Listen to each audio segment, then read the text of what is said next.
मंडळी, आज आपण बनवून घेतलेली जिलेबी पहा. बाहेरून मस्त कुरकुरीत आणि आतून पूर्ण रसाने भरलेली आणि जाळीदार बनली आहे. मंडळी, आपण ही जिलेबी फक्त आणि फक्त 15 मिनिटात बनवून घेतली आहे. ह्यासाठी कुठचंही महागडं साहित्य नकोय. अगदी घरच्या साहित्यामध्ये आपण ही जिलेबी अगदी झटपट बनवून घेणार आहोत.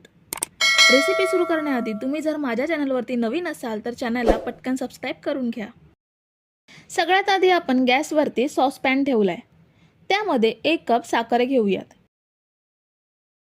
आणि त्याच सेम कपने अर्धा कप पाणी घेऊयात. आता आपल्याला साखर वितळून पाण्याला उकळी येऊ द्यायची आहे. साखर आपण मीडियम गॅसवरती वितळून घेऊयात. तर हे बघा, साखर अगदी 2 मिनिटात विरघळली आहे आणि पाण्याला उकळी सुद्धा आली आहे.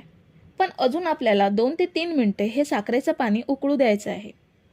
आपल्याला साखरेचा 1 तारी किंवा 2 तारी पाक करायचा नाहीये, तर आपल्याला हे साखरेचं पाणी दाटसर बनवून घ्यायचं आहे. तर अजून 2 ते 3 मिनिटे साखरेचं पाणी उकळून घेतल्यावर ह्यामध्ये अर्धा लिंबाचा रस ॲड करूयात. ह्यामुळे पाकाची पुन्हा साखर होणार नाही, पाक जशाचा तसा राहील. आता ह्यामध्ये अर्धा चमचा वेलची पावडर ॲड करूयात आणि ह्यामध्ये आपल्याला 1 चमचा तूप घ्यायचा आहे. ह्यामुळे जिलेबींना खूप छान टेस्ट येते, त्याचसोबत छान चमकसुद्धा येते. सगळं छान एकजीव करून घेऊयात. सगळं मिक्स केल्यावर ह्यामध्ये अगदी चिमूटभर नारिंगी कलर ॲड करूयात. कलर वापरणं ऑप्शनल आहे, नाही वापरला तरीही चालेल. कलर छान मिक्स करून घेऊयात. आता आपलं साखरेचं पाणी तयार आहे. आपण हे साईडला ठेवूयात. आता एका मिक्सिंग बाउलमध्ये मैदा घेऊयात. मी इथे 1 कप मैदा घेते. त्याचसोबत आपल्याला ह्यामध्ये 3 चमचे दही घ्यायचं आहे. दही जास्त आंबट घ्यायचं नाहीये, फ्रेश दही घ्यायचं आहे. आता ही दही आपल्याला मैद्यामध्ये मिक्स करून घ्यायचं आहे. आपल्याला मैदा हातानेच मिक्स करून घ्यायचा आहे. ह्यामुळे आपल्याला बॅटर किती पातळ हवं आहे हे समजेल. मैद्याचं मिश्रण आपल्याला अजून पातळ करून घ्यायचं आहे.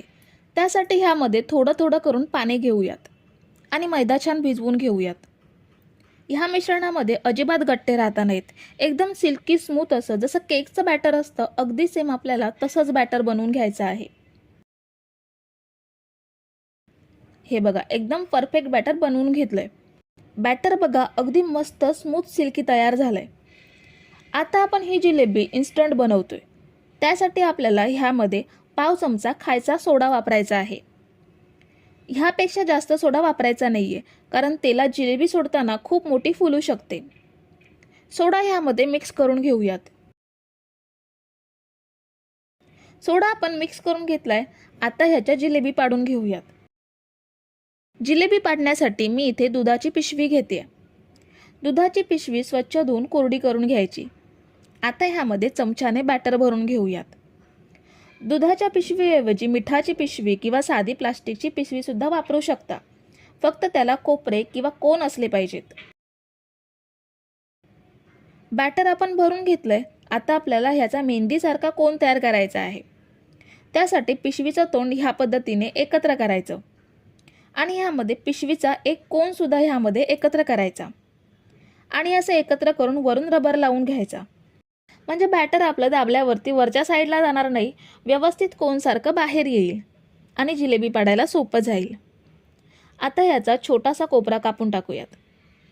कापल्यानंतर जिलेबी पाडायच्या आधी बॅटर बाहेर येऊ नये म्हणून ही पिशवी एका वाटीमध्ये किंवा वाडग्यामध्ये तोंड वरती करून ठेवू शकता. आता आपण गॅसवरती पसरट पॅन ठेवलाय. त्यामध्ये तळण्यासाठी तेलसुद्धा घेतलंय. ह्यामध्ये एकाच वेळेला जास्त जिलेबी तळल्या जातील म्हणून मी असा पसरट पॅन ठेवलाय. तेल चांगलं गरम झालंय. ह्यामध्ये जिलेबी सोडूयात. चकलीसारख्या गोल गोल जिलेबी पाडून घेऊयात. हवा तेवढा गोल पूर्ण झाल्यावरती शेवटचा वेढा वरती टाकायचा, म्हणजे जिलेबी एकत्र चिकटून राहते. जिलेबी सोडताना थोडी पटपट सोडायची आणि महत्त्वाचं म्हणजे तेल चांगलं गरम झालेलं असलं पाहिजे. आता आपण ह्या जिलेबी अलटी पलटी करून लालसर रंगात छान तळून घेऊयात, म्हणजे छान कुरकुरीत होतील.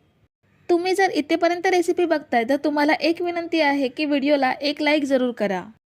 तर हे बघा, आपण जिलेबी मीडियम गॅसवरती छान लालसर रंगात तळून घेतल्यात. आता तेल निथळून काढून घेऊयात आणि बाकीच्या मिश्रणाच्या जिलेबी पण अशाच पाडून घेऊयात. आता तळून घेतलेल्या जिलेबी किती वेळ पाकात मुरवायच्या ते पाहूयात.